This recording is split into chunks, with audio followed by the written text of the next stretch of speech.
All right, here we go. First update of many for Tropical Storm Irene, probably soon to be Hurricane Irene. Right now, we do have the system. It is spinning into the Caribbean here, just east of Puerto Rico, and sustained winds of, last I heard, I think 50 miles per hour with gusts of 65. So it hasn't really intensified too much over the past 12 to 24 hours. However, we do anticipate some strengthening over the next 24 to 48 hours, potentially into a low-end hurricane, depending on what track it takes. You can see some convection starting to get going across the northern portions of this system. We do have the spin and the eye wall, or the center of circulation, I should say, trying to form out here just east of the Dominican Republic. Current watches and warnings have been posted here. We do have hurricane warnings now in effect for Puerto Rico. We also have them for the kind of the northeast, the eastern and southern shores here along the Dominican Republic, and we do have the hurricane watches that are in effect now for a few of the islands east of Puerto Rico, as well as the tropical storm warnings that are in effect for the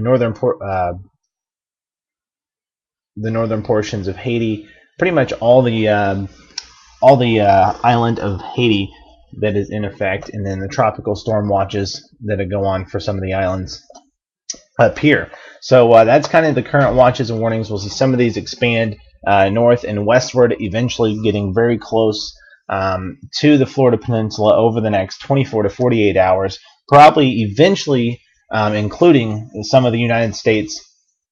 We'll just have to wait and see what those will be and how this storm does progress over the next several days. Here's the forecasted eye path here, and you can see a very, very large swath. We are not exactly sure where the storm is going to go.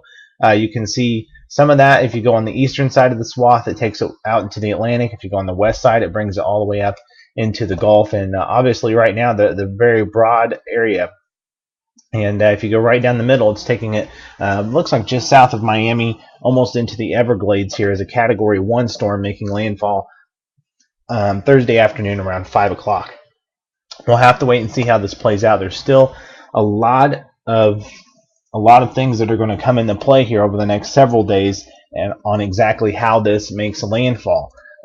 Here's the current kind of some of the model spreads here we have. The latest GFS brings it from down here actually up through here and brings it into landfall into northern Georgia, southern South Carolina, almost right on the state line. So we'll just have to wait and see how this plays out. I actually think that's a pretty good representation of what we are going to see. With the high pressure system still out in the Atlantic, it's going to help guide it.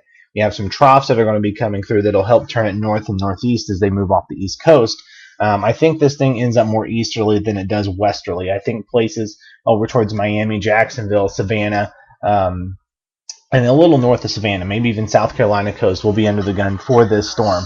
We'll just have to wait and see how it plays out and see how the track takes it if it gets caught up in some of these troughs. So we aren't going to go too in-depth today. Just wanted to give you a quick update on what's going on. But right now, I mean, it really could do anything. These things are very, very unpredictable. So places along the southeast coast, really from, say, Biloxi, Mississippi, all the way up to maybe Cape Hatteras, North Carolina, really needs to watch this storm because it could turn one way or the other depending on how the weather pattern goes. So that's really all I have for the day. We'll keep updating this probably about every day till this thing makes landfall. So that's all I have for the day. You can view this on swiftchaseteam.com or thedailyforecast.net. Have a great weekend.